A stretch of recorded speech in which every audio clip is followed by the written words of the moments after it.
महिमा करते 16 कला संपूर्ण।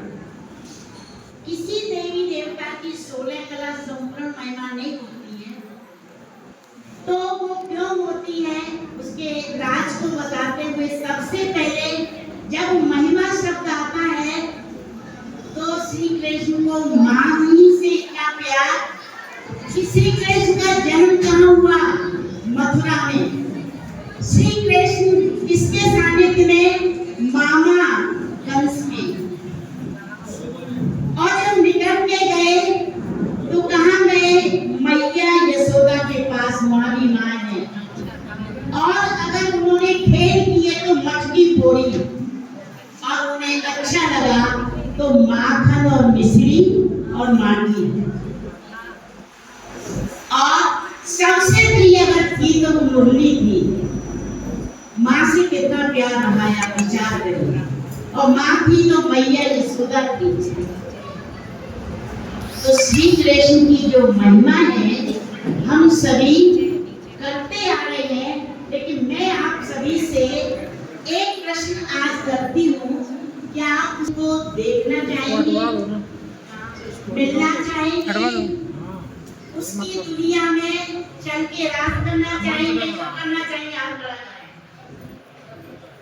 जो चाहेंगे आएंगे बजाओ भाई सब। सभी कृष्ण प्रेमी बैठे हुए हैं और आप सामने आप देखिए बैनर भी लगा हुआ है, श्री कृष्ण आ रहे हैं। उनका जो चित्र है वो भी ऐसा है, स्वर्ग हाथ में और कली को लात मार रहे पीछे है। तो ऐसे श्री कृष्ण की जो हम सब महिमा कर रहे हैं वो बहुत जल्दी आने वाला है। आप सभी को जानकारी हो कि आज के दिन श्री कृष्ण जन्माष्टमी क्यों मनाते हैं? क्या कारण है? क्या अष्टमी को पैदा हुए? और इस श्री कृष्ण जन्माष्टमी वो तो रात्रि के 12 बजे आए थे, उनकी तो कृष्ण रात्रि नहीं कहते आप। जन्माष्टमी मना रहे हैं क्यों?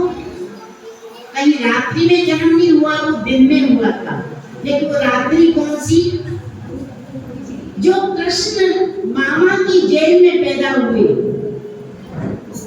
पैदा तो वो जेल में ही हुए, मथुरा कंस की दुनिया में, लेकिन पालना हुई वृंदावन में अर्थात गोकुल में, अर्थात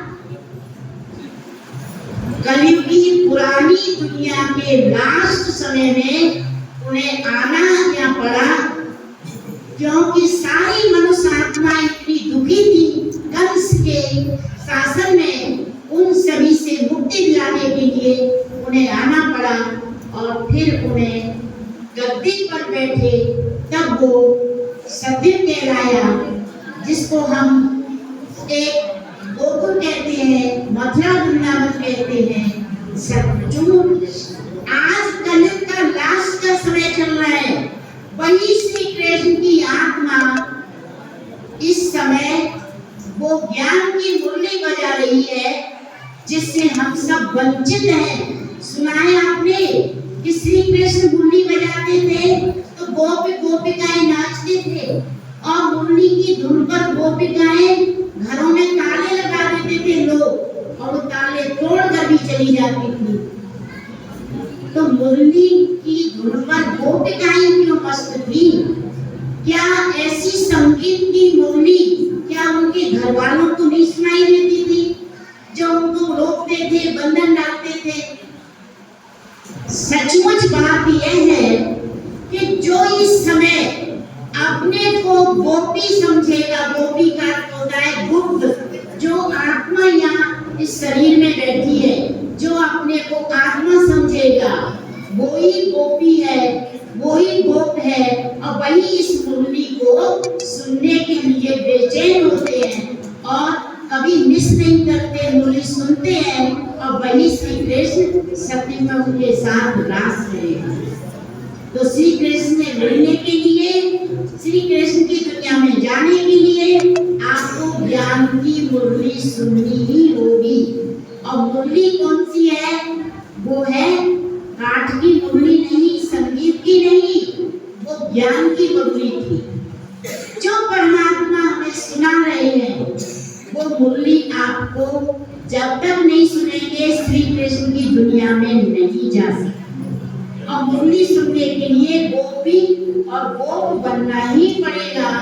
अपने देवान को मिटाकर अपने को आत्मा समझकर और इस ज्ञान को सुनना पड़ेगा। अर्थात इस ईश्वरी विश्वविद्यालय में अपना एडमिशन कराना ही पड़ेगा।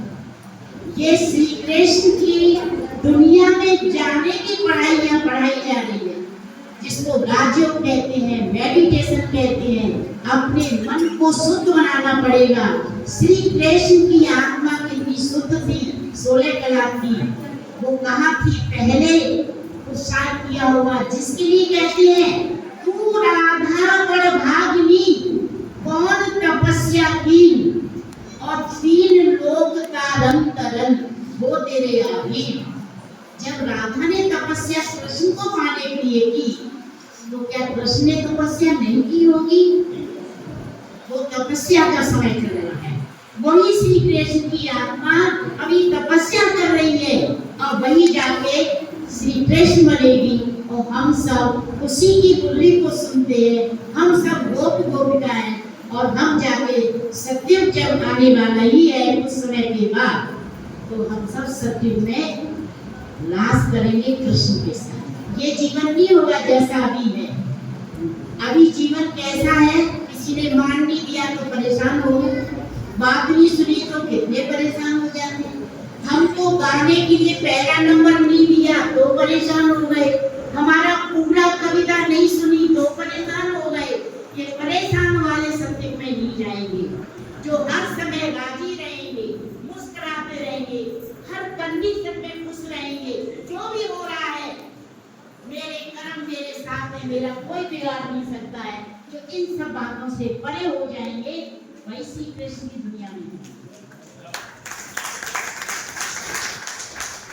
बात तो कड़वी है, क्योंकि समझ में नहीं आ रही इसलिए कड़वी है। और जिस तरह आप समझेंगे तब आप कहेंगे पहले क्यों नहीं बताया। और हम चाहते हैं हमेशा बताना, लेकिन आप लोगों को सोचते हैं ये सुनाने आए तो सुनो इनकी खुश हो जाएंगे, इस चक्कर में नहीं सुनाते थे।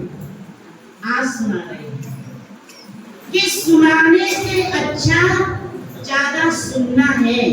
सामने वाले के पास कितनी कला है, कितनी अच्छाई है, वो मैं धारण करूंगा।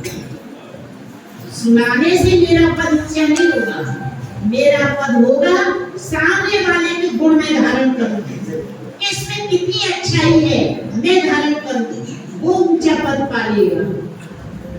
तो हम सभी देवभान में परेशान हैं। आज दुनिया में परेशान होने, परेशान वाले सत्य पे नहीं जाएंगे, परेशान वाले श्री कृष्ण की दुनिया में नहीं जाएंगे। जो हमेशा राजी रहेंगे, मुस्कुराते रहेंगे, खुश रहेंगे, हर बात में ओके रहेंगे, वो सत्य में जाएंगे। मंजूर है?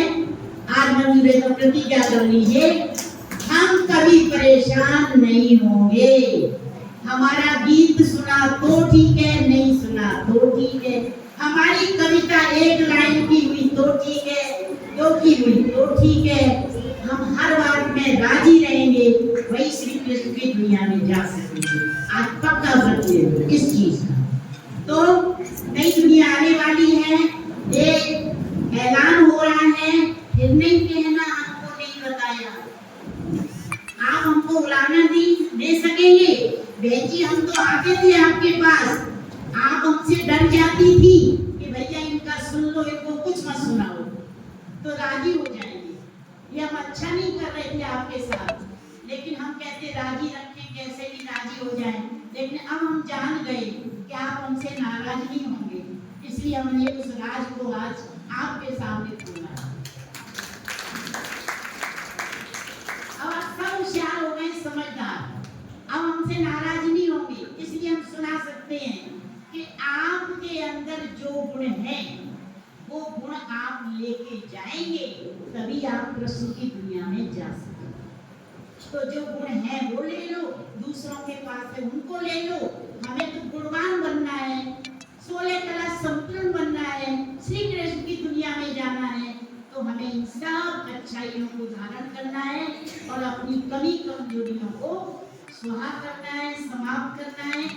तो आपका वेलकम, स्वागत है नई दुनिया स्वर्ग में जाने के लिए, श्री कृष्ण की दुनिया में जाने के लिए। बहुत बहुत